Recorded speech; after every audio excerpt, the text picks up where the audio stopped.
देखिए, ट्रंप अपने टिपिकल अंदाज में प्रेस से पूछते हुए कि आप कुछ खाना चाहते हैं, आप बाहर इंतजार कीजिए, हम आते हैं।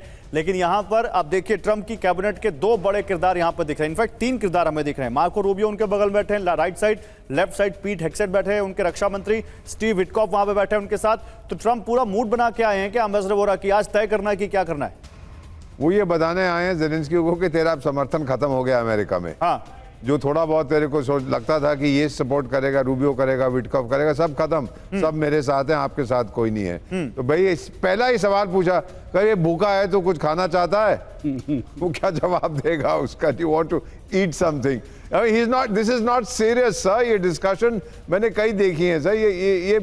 ये मजाक है sir. Let me leave it at that कि this is a joke on Zelensky. वो तो है ही जोकर। एक जोक ट्रंप साहब ने उसके ऊपर खींच दिया सर। एक जोक आप इसको बता रहे हैं, लेकिन क्या यहां पर कोई पॉजिटिव उम्मीद ना करें यहां पर?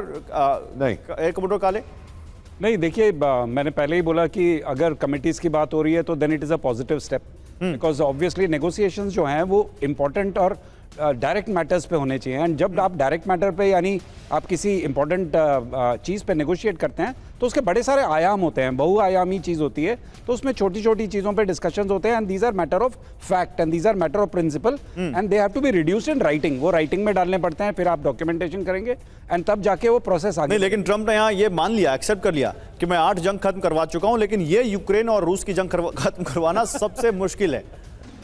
नहीं, सबसे मुश्किल डेफिनेटली है, बिकॉज इसमें एक पार्टी जो है वो जंग खत्म नहीं करना चाहती है। हाँ। सबसे बड़ी प्रॉब्लम ये है, वो बोल रही है कि मैं जंग खत्म करना चाहता हूं, परंतु कंसेशंस तो देने ही पड़ेंगे। देखिए, किसी भी नेगोशिएशन में आप हार्ड लाइन स्टैंड लेके आप नेगोशिएट नहीं कर सकते हैं। ये सारी दुनिया का रूल है। आई मीन, इतने बड़े हो गए हैं लोग, इतने सालों से लोग इस काम में इन्वॉल्व हैं, सबको पता है। परंतु शायद Zelensky is not ready to agree to it. अब नाउ जैसे कमिटीज बन रही हैं तो एक पॉजिटिव आउटकम पॉसिबल है। और जिस तरह से ट्रंप का स्टेटमेंट आया है तो मुझे लग रहा है कमिटीज का स्टेटमेंट जो रशिया से आया है और ट्रंप का स्टेटमेंट जो आया है कि नहीं कोई डेडलाइन नहीं है, तो committee is a classic way of extending deadline. आप इसको मान के चलिए, सरकारी काम में अगर आप एक कमेटी बनाते हैं तो आप बेसिकली आपने वो डिसीजन थोड़ा टाल दिया है, क्योंकि वो डिसीजन जब तक वो होगा उस पर exactly black and white lines बनेंगी, डॉक्यूमेंटेशन होगा, सिग्नेचर्स होंगे, उसमें टाइम लगेगा। आज लेकिन जेडी वैंस नहीं दिख रहे यहाँ पर। पिछली मीटिंग जो व्हाइट हाउस में हुई थी उसमें बहुत गर्म हो गए थे वो। पूर्णिमा जी, आज जेडी वैंस नहीं है तो आज कूल अंदाज में बात होगी क्या? सर, आपने एक चीज नहीं बोले हो, वहाँ पे स्टीव मिलर बैठे हुए हैं हेग्सेट के पास। दो नाम आपको थोड़ा सा इन्वेस्टिगेट करना चाहिए। एक नाम है स्टीवन मिलर, दूसरा नाम है रासवॉट। दोनों दे वेरी की कंट्रीब्यूटर टू प्रोजेक्ट 2025। और प्रोजेक्ट 2025 के बारे में तो इलेक्शन से पहले भी बात हुई थी, लेकिन एक चीज मैं क्लियर बोल देती हूँ, तब ना कोई भी एनालिस्ट उसको डीप में जाके वो क्लियरली नहीं बताया कि उसका इम्प्लीकेशन क्या है। अभी उसको क्लियर हो रहा है धीरे धीरे, because I am seeing solid steps basically, whether it's media consolidation, buying हो रहा है। आपने नेटफ्लिक्स की, पैरामाउंट की सुने हैं, CBS is already under Paramount. यहाँ पे लीडरशिप चेंजेस हो रही है, मीडिया लेफ्ट से राइट जा रही है, और ट्रंप का जो भी स्टोरीज है उनको किल करा जा रहा है। आपको रिसेंट एजेंडा में आपको बताऊं, सीबीएस ने एक कनाडा के एक एल सल्वाडोर का जो जेल का जो स्टोरी है वो कनाडा में वो पब्लिश किया था, उसके बाद अमेरिका में उसको किल किया है वो स्टोरी। तो this is something that you should know what is going on overall over here. या फैशिस्ट टैक्टिक्स जो मैं बोल रही हूँ, दिस इज नहीं, आप बड़ी बात कर रही हैं पूर्णिमा जी, लेकिन एक चीज कंफर्म कीजिए, वो स्टीव विटकॉफ के बगल में जैरेड कुशनर बैठे हैं क्या? बिल्कुल एक्सट्रीम राइट पे। I think so. That's who he looks like.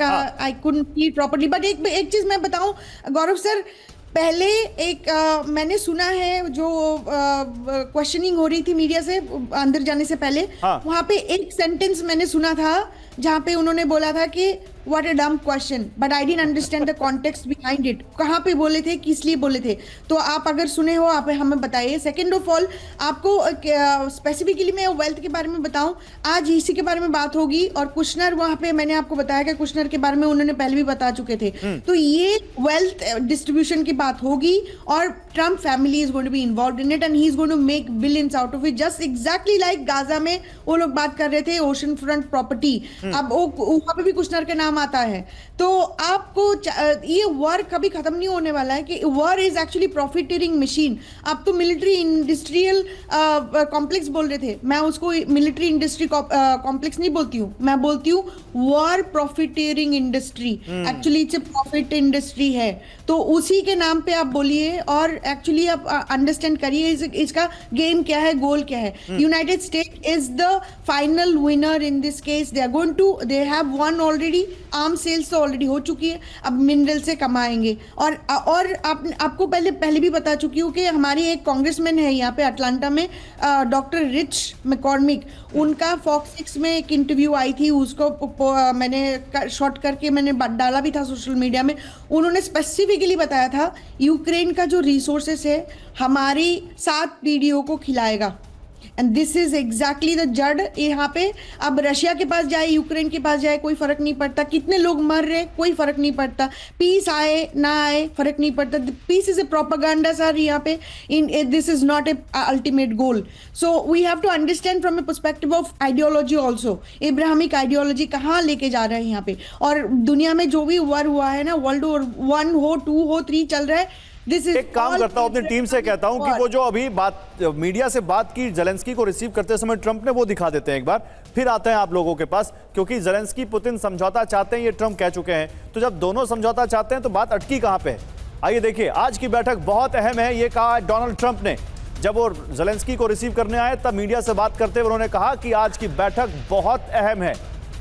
अब वो कितना अहम, उसका आउटकम है, ये भी देखना होगा। आज डील पर मुहर लग सकती है, ट्रंप ने यह साफ कहा है। ट्रंप कह रहे हैं कि जेलेंस्की और पुतिन दोनों समझौता चाहते हैं। तो ट्रंप ये कह रहे हैं कि आज मुहर लग सकती है, या ट्रंप कह रहे हैं कि आज मैं मुहर लगवाऊंगा? लेट्स सी वो क्या कह रहे हैं।